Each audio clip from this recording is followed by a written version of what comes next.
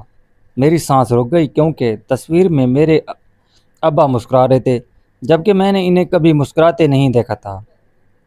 بوڑھے شخص نے آہستہ سے کہا کہ تمہارے والد نے اپنی جان خطرے میں ڈال کر تمہیں بچایا تھا، مگر پھر کسی مجبوری کی وجہ سے تمہیں واپس نہ لا سکے۔ ہم نے انہیں کبھی غدار نہیں سمجھا کیونکہ ہمیں یقین تھا کہ اس کے پیچھے کوئی بہت بڑی مجبوری ہوگی۔ اب وہ اس دنیا میں نہیں رہے، اس لیے اصل حقیقت صرف ان کی چھوڑی ہوئی امانت نے ہمیں بتائی ہے۔ میرے ذہن میں طوفان برپا تھا۔ اگر یہ سب سچ تھا تو میری ماں کون تھی؟ وہ عورت کون تھی جس نے مجھے پالا اور جسے ابا نے طلاق دی تھی؟ اور یہ خاتون کون تھی؟ آخر میں نے بے اختیار پوچھا، اگر واقعی آپ کا کھویا ہوا بچہ ہوں تو پھر میری ماں کہاں ہے؟ میرا سوال سنتے ہی پورا حال خاموش ہو گیا۔ سامنے کھڑی عمر رسید خاتون دوبارہ رونے لگیں، جبکہ بوڑھے شخص نے نظریں جھکا لیں، جیسے ہی اگلا سچ پہلے سے بھی زیادہ دردناک تھا۔ آخر وہ قریب آئے اور بولے، بیٹا تمہیں مضبوط بننا ہوگا، کیونکہ جو حقیقت تم سننے والے ہو وہ تمہاری پوری زندگی بدل دے گی۔ میں نے کانپتی آواز میں کہا، مجھے صرف اتنا بتا دیں، میری اماں کہاں ہے؟ کیا وہ زندہ ہے یا نہیں؟